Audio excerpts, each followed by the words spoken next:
Hi, I'm Camber with Head Snowboards. One of the big questions that we get asked when we're out at a store or at a sale or even on our website is, what type of snowboard is best for me and what is the best size for me? There's so many different types of profiles and types of snowboards out there that it can be very confusing. So I'm going to help you navigate that today. One thing to keep in mind though, don't pick a snowboard just based on graphics because it could be the wrong board for you. Okay, so let's talk about sizing real quick. What is the best size for you?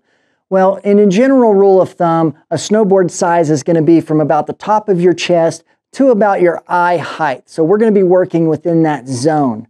If you're a beginner snowboarder or you like to spend a lot of time in the park jibbing on the rails and hitting the boxes, you're going to go a little bit shorter because you're going to reduce the swing weight. It's going to be easy to initiate turns and it's going to just be easier to link those turns and spin tricks.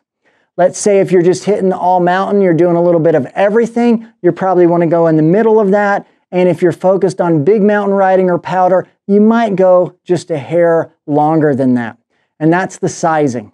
Okay, so there's a lot of different profiles that are out there. You might have heard of a rocker profile or flat, or you might hear the buzzword hybrid camber. There's also camber boards, and then there's the new surf shapes that are out there. So it can be really confusing as to which profile is best for you. At Head, we recommend, if you're a beginner or you like to spend a lot of your time in the park hitting the rails and the boxes, we recommend a rocker or a flat board with a little bit of rocker out in the tip and tail.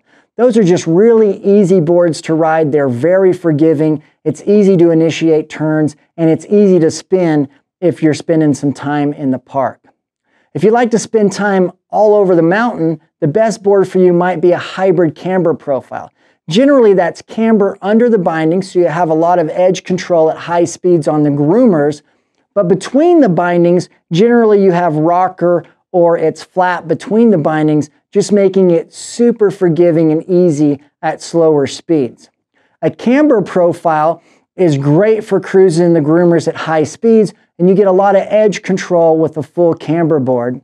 And the new surf shapes are super rad. If you love to ride the powder or you love to just cruise the groomers, those new surf shapes can be really cool. So we hope this helps you next time you're out looking for a new snowboard and to figure out the right profile for you. Okay, one of the last questions that I want to cover is, what is the best waist width?